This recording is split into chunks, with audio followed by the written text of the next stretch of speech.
धन्यवाद सभापती महोदय.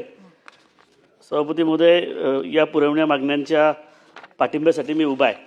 नुकत्याच केंद्रीय मंत्रिमंडळाने आदरणीय पंतप्रधान नरेंद्र मोदी साहेबांच्या नेतृत्वामध्ये पुणे शहरातील 2 मेट्रोच्या मार्गाच्या कामांना मंजुरी मिळालेली आहे.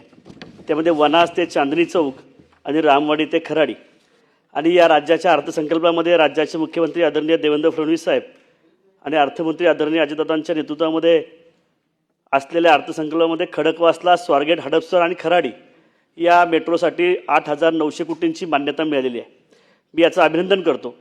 आपण जाणता की पुणे शहरामध्ये आता नव्यानं आंतरराष्ट्रीय दर्जाचं विमानतळ होतं आहे आणि म्हणून मी मागणी करतो की पुणे मेट्रोने जी प्रस्तावित केलेल्या शिवाजीनगर ते येवलेवाडी कोंढवा याही मार्गिकेला राज्य सरकारने मंजुरी द्यावी. त्याचप्रमाणे कात्रज ते हडपसर ही मार्गिका पुणे मेट्रोने मान्य केलेली आहे, त्यालाही राज्य सरकारने मान्यता देऊन लवकरात लवकर या दोन्ही मार्गिकेचं काम आपण सुरू करावं.